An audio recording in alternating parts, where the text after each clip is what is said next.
Madison Square Garden was electric with 20,000 screaming fans when Michael Jackson suddenly stopped mid-performance and pointed directly into the VIP section. What he said next would create one of the most incredible unrehearsed musical moments in history. Nobody in that arena knew they were about to witness something that would never be recorded, never be repeated, and never be forgotten. October 15th, 2003, New York City. Michael Jackson was performing the final show of his Number One's album promotion tour. At 45 years old, the king of pop was still at the peak of his powers, moving across that Madison Square Garden stage with the supernatural grace that had captivated the world for decades. He'd already set the crowd on fire with Billie Jean, Beat It, and Rock With You. The energy was absolutely electric, the kind that only comes from watching a living legend perform. But what happened next had never been done before in Michael Jackson's 30-year career. Sitting in the VIP section, stage right, third row, was 22-year-old Alicia Keys. She wasn't there as a performer. She was there as a fan.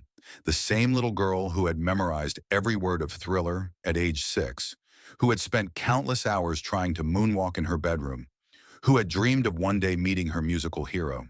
Michael had just finished an explosive version of The Way You Make Me Feel when he walked to the side of the stage for water. That's when he saw her, dancing with pure joy, completely lost in the music, like she'd forgotten she was a Grammy-winning artist herself. Just a young woman enjoying the show, singing along to every word with the kind of genuine happiness that reminded Michael why he fell in love with performing in the first place. Michael smiled. Not his performer's smile, the composer's smile, the one that meant he just had an idea that would change everything. He turned to his road manager standing in the wings. Alicia Keys, she's here tonight. Yeah, VIP section. She's been dancing and singing along all night. Michael nodded slowly, his mind already racing. The piano prodigy, classical training since she was 7, right? That's what they say. Juilliard prep, the real deal. Michael's smile deepened. Interesting, but what Michael was thinking wasn't just interesting, it was revolutionary. In his mind, wheels were already turning. Alicia Keys represented something specific, the new generation of R&B, classically trained, technically perfect, the kind of musical foundation that came from years of structured education and natural talent combined. Michael represented something entirely different, self-taught intuition, decades of experience, the kind of musical instinct that came from growing up on stage and following no rules except what felt right. Two different generations, two different approaches to the same love of music. What would happen if those worlds collided? Not in competition, but in conversation. Michael set down his water bottle and made a decision that would shock everyone in that arena. Get a piano ready backstage, a good one. His road manager looked confused. Michael, we don't have a piano in tonight's set list. We do now. To understand what was about to happen, you need to understand how much Alicia Keys idolized Michael Jackson. This wasn't just professional respect. This was childhood obsession turned into adult reverence. Alicia had started piano at age 7, but she'd started listening to Michael Jackson at age 4. Her mother would play Off the Wall while cleaning the house, and little Alicia would dance around their Harlem apartment, trying to copy Michael's moves. By age 6, she could sing every song on Thriller word for word. By age 8, she was begging her piano teacher to help her figure out the chord progressions in human nature. Michael Jackson hadn't just influenced her music. He'd shaped her understanding of what music could be. The way he could make you feel joy, sadness, excitement, and nostalgia all in the same song. The way he could take a simple melody and turn it into something that touched millions of people around the world. When Alicia started writing her own songs as a teenager, she would ask herself, would this make Michael Jackson proud? It was her highest standard, her ultimate goal, to create music that had the same emotional impact, the same universal appeal, the same timeless quality as the songs that had raised her. Now, at 22 years old, sitting in that VIP section, Alicia was still that little girl from Harlem who dreamed of meeting her hero. She'd won 5 Grammy Awards, sold millions of records, and been called one of the most talented young artists of her generation. But in this moment, she was just Alicia the fan, singing along to Man in the Mirror with tears in her eyes. She had no idea that Michael had been watching her. No idea that he was about to change her life forever. Michael returned to his microphone. The band was setting up for the next song, but Michael raised his hand to stop them. The crowd quieted, sensing something unexpected was about to happen. "Before we continue," Michael said, his voice carrying clearly through the arena's sound system, "I want to acknowledge someone very special who's here tonight." Alicia stopped dancing. Her friends turned to look at her, confused. Someone who represents the future of music. Someone who proves that real talent combined with real training can create something beautiful. Ladies and gentlemen, please welcome the incredible Alicia Keys. The arena erupted. 20,000 people cheering, screaming, applauding. Alicia stood there in shock, waving awkwardly, her heart pounding so hard she thought it might stop. Michael wasn't done. "Alicia," he called out directly to her, "can I ask you something?" Alicia cupped her hands around her mouth. "Yes. You train classical piano, right? Real formal education?" "Since I was 7, she called back. Michael nodded. "I never had that. I'm completely self-taught.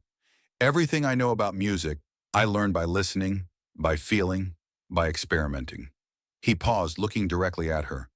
"So here's what I'm thinking. What if we had a conversation? Not with words, with music."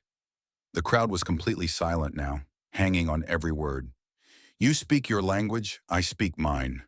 We see what happens when they meet. Right here, right now, in front of all these beautiful people." Alicia's hands started trembling. This wasn't just an invitation to perform. This was an invitation to step into musical history, to create something that had never existed before, with her childhood hero in front of 20,000 people, with no rehearsal, no plan, no safety net. But something in Michael's eyes told her this was safe. This wasn't about showing off or proving anything. This was about music, pure, honest, spontaneous music. She took a deep breath and nodded. "Okay, let's do it." The crowd went absolutely wild. Security began clearing a path through the VIP section. Alicia made her way down the stairs, through the barrier, up the stage ramp, her legs shaking with every step. When she reached the stage, Michael walked over and took both her hands in his. Not a handshake, a greeting between family. "No pressure," he said quietly off mic. "Just play what you feel. I'll respond. Then you respond to my response. It's a conversation between friends." "What if I mess up?" Alicia whispered. Michael smiled that gentle smile that had comforted millions of children around the world. "There's no messing up in music, only discovering.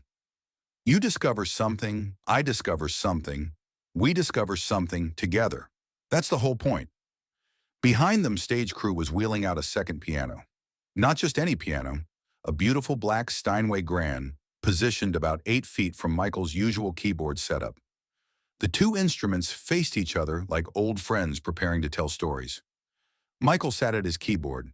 Alicia approached the grand piano, running her fingers along its smooth surface. She'd played hundreds of pianos in her life, but never one that felt this important. 20,000 people had gone completely silent, the kind of silence that only happens when an audience knows they're about to witness something historic. "How does this work?" Alicia asked, adjusting her bench. "You start," Michael said simply. "Play whatever feels right. Classical, R&B, gospel, whatever speaks to you in this moment. I'll listen. Then I'll respond in my language. Then you respond to what I played. We just keep going until it feels complete." "How long?" "As long as it needs to be. Could be 3 minutes, could be 20. We'll know when it's finished." Alicia placed her hands on the keys, then looked up at Michael. "This is crazy." Michael laughed softly. "The best music always is." He turned to the crowd. "Ladies and gentlemen, what you're about to witness is completely unrehearsed. We have no idea what's going to happen. You're going to watch two people learn how to speak each other's language in real time." He looked back at Alicia. "Whenever you're ready." The stage lights dimmed slightly. Spotlights focused on the two pianos.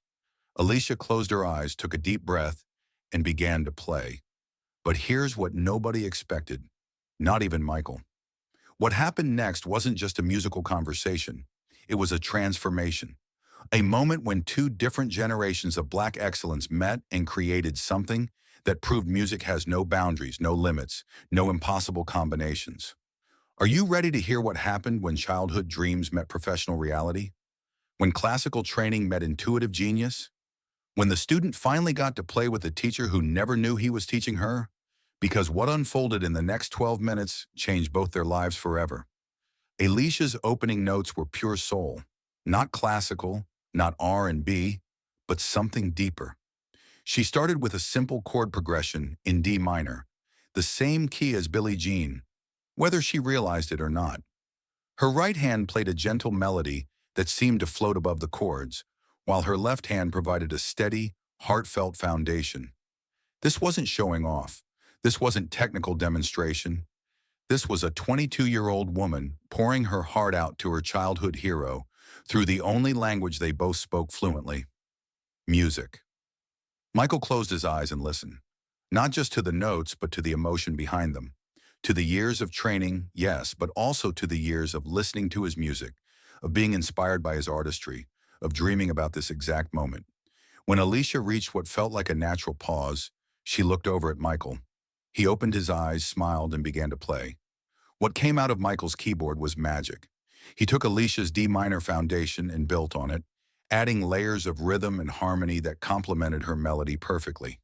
His style was different, more rhythmic, more percussive, but it didn't clash with what she'd played. It conversed with it. Where Alicia had been introspective, Michael was celebratory. Where she had used space and silence, he filled in with gentle flourishes. It was like he was saying, "I hear you, and here's how your beautiful idea makes me feel." The crowd was mesmerized. This wasn't a dueling piano situation. This was two artists genuinely listening to each other and responding with respect, curiosity, and joy. After Michael finished his response, something beautiful happened. Instead of waiting for another turn, Alicia began playing along with the echo of his last chord. She picked up his rhythm, his energy, but filtered it through her own musical personality. They were no longer taking turns. They were playing together. For the next 8 minutes, something extraordinary unfolded. Michael would introduce a melodic idea, and Alicia would harmonize with it in real time.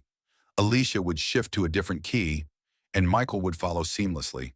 They traded bass lines, shared melodies, created rhythms that neither could have imagined alone. It was improvisation at its highest level, but it was also something more. It was a meeting of minds, a blending of generations, a conversation between a master and someone who had learned from that master without ever meeting him. The audience was witnessing something that recording studios spend months trying to achieve. Two artists so in sync that they seemed to be reading each other's minds. In minute 6, Michael began playing the opening chords to Human Nature. Alicia's eyes lit up with recognition. Without missing a beat, she began playing the melody she'd learned as an 8-year-old, but with her own sophisticated harmonic additions. The crowd erupted in recognition, but Michael and Alicia were lost in the music. This was the song that had made 8-year-old Alicia understand what musical emotion meant. Now she was playing it with the man who created it, adding her own interpretation while staying true to his original vision. Michael began to sing softly, his voice floating over their combined piano playing. But after the first verse, he stopped singing and looked at Alicia expectantly. She understood immediately. With a voice that had already won her 5 Grammy Awards, Alicia began singing the second verse of Human Nature. Her interpretation was respectful but unique, honoring Michael's original while adding her own soulful spin. When they reached the chorus, both of them sang together, Michael's iconic voice blending with Alicia's powerful trained vocals. The harmony they created was something that had never existed before and would never exist again. The arena was completely silent except for their music. 20,000 people afraid to breathe, afraid to break the spell of what they were witnessing. As Human Nature wound down, Michael transitioned into something new. A melody that Alicia had never heard before, but that felt instantly familiar. She followed his lead, adding complementary harmonies, supporting his musical narrative without overwhelming it. This was musical trust at its purest form. Two artists who had met officially only 10 minutes earlier, playing together like they'd been collaborating for years. In minute 10, they reached the emotional climax. Both pianos playing full out, voices harmonizing, rhythm locked in perfect sync. It was classical training meeting intuitive genius, formal education dancing with natural instinct, the student and teacher creating something that neither could have achieved alone. And then in minute 11, something magical happened.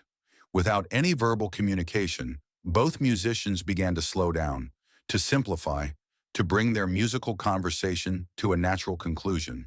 They could both feel it, the way you can feel when a story is reaching its ending. Alicia returned to her original D minor chord progression, the one she'd started with. Michael joined her there, adding gentle harmonies that created a sense of coming home. In the final minute, they moved toward the same final chord without planning, without signaling. They hit it together, same voicing, same dynamics, same emotional intensity. Two pianos, two voices, one heart. The chord sustained for 4 full seconds. Then silence. Complete, profound silence. 20,000 people afraid to break the spell. Then the entire arena exploded. Standing ovation doesn't begin to describe it. People were jumping, screaming, crying, because they had just witnessed something that shouldn't have been possible. A spontaneous musical miracle that proved music truly is a universal language. Alicia and Michael stood from their instruments at the same moment. She walked toward him, tears streaming down her face, and when they met in the middle of the stage, he opened his arms and she fell into them, like a daughter hugging her father. When they separated, Michael took his microphone with one hand and kept the other arm around Alicia's shoulders. That, he said to the crowd, was 12 minutes of pure music. No plan, no rehearsal, no script. Just two people who love music having a conversation through the language we both speak. Alicia wiped her eyes, took her own microphone, with shaking hands. I have to say something, Michael. I've been listening to your music since I was 4 years old. You taught me what music could be before I even knew how to play piano. Tonight, you taught me something new. What's that? Michael asked gently. That the highest form of music isn't performance, it's conversation. And that the greatest gift you can give another musician isn't applause. It's your complete attention. Michael nodded slowly. And you taught me something too. You showed me that when you plant musical seeds in young hearts, sometimes they grow into something more beautiful than you ever imagined. The crowd erupted again, but Michael and Alicia weren't performing anymore. They were just two musicians who had shared something profound and wanted to honor what had just happened. This moment, Michael continued, will never be repeated. It existed once for these beautiful people and for us. That's what makes it special. Not everything needs to be recorded to be remembered. Sometimes the most precious gifts are the ones you can only hold in your heart.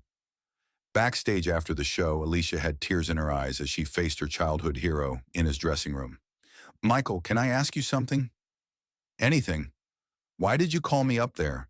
You could have finished your show, everyone would have been happy. Why take that risk? Michael sat down, suddenly looking thoughtful. Do you know what I see when I look at you, Alicia? She shook her head. I see what's possible when talent meets training, when passion meets discipline, when the next generation respects what came before while still creating something new. You represent hope for music. But you barely knew me before tonight, Michael smiled. I've been watching your career since Songs in a Minor. I've seen how you honor your classical training while making music that speaks to people's souls. I've seen how you carry yourself with dignity in an industry that doesn't always treat young artists, especially young Black women artists, with the respect they deserve. He paused, looking directly at her. Tonight wasn't about the music, Alicia. Well, it was about the music, but it was about more than that. It was about passing something forward, about showing you and everyone watching that collaboration is more powerful than competition, that when we lift each other up instead of tearing each other down, magic happens. You changed my life tonight, Alicia whispered. No, Michael said gently. You were already changing lives with your music. I just gave you a moment to see how powerful that gift really is. Years later, Alicia would say that those 12 minutes with Michael Jackson taught her more about music than 4 years of formal education. Not because her training wasn't valuable, but because Michael showed her how to use that training in service of something larger than technique. He taught me that mastery isn't about perfection, she would tell interviews. It's about connection. It's about taking everything you've learned and using it to create moments of genuine human connection through music. The story spread through the music industry like wildfire. Not because it was recorded, it wasn't. Not because it was planned, it couldn't have been. But because the 20,000 people who witnessed it couldn't stop talking about what they'd seen. Within a week, every major music publication was trying to track down bootleg recordings. None existed. Michael had made sure of that, instructing his usual video crew to stop recording during the spontaneous collaboration. Some moments, he told his team, are too precious to be turned into products. Today, that 12-minute collaboration between Michael Jackson and Alicia Keys exists only in the memories of those who were there, and in the inspiration it continues to provide to musicians worldwide. Music schools now teach it as an example of real-time musical conversation. Not the techniques they use, but the principles. Listening completely, responding honestly, supporting rather than competing, creating space for someone else's voice while maintaining your own. When Michael Jackson died in 2009, Alicia Keys performed at his memorial service. She sat at a piano alone and played for 12 minutes. Classical harmonies flowing into R&B rhythms, formal training dancing with intuitive passion, the student honoring the teacher who had shown her the true meaning of musical collaboration. When she finished, she spoke through tears. Michael taught me that music isn't about showing everyone how good you are. It's about showing everyone how good we can be together. The recording of that memorial performance exists on YouTube, but those who were at Madison Square Garden in October 2003 say it was beautiful, but not the same. Because the magic of that night wasn't just in the music they played, it was in the discovery, the spontaneity, the risk they took together in trusting each other completely. Sometimes the most important moments in music aren't the ones that get recorded. They're the ones that get remembered. They're the ones that change how artists think about collaboration, inspiration, and the power of saying yes when opportunity calls. Michael Jackson called Alicia Keys to the stage that night because he saw something in her that reminded him why he fell in love with music in the first place. And she responded because she understood that some invitations are too precious to decline, too important to overthink. Together, they created a moment that proved the greatest performances aren't about performing at all. They're about connecting, conversing, and creating something beautiful that never existed before and will never exist again. That's the real legacy of that October night in 2003. Not the music itself, but what the music represented. The possibility that exists when we stop trying to prove ourselves and start trying to understand each other. 20,000 people witnessed it. 0 recordings captured it. But millions of musicians continue to be inspired by the story of the night when Michael Jackson and Alicia Keys showed the world what happens when legends take risks and dreams come true through the simple act of listening to each other with open hearts.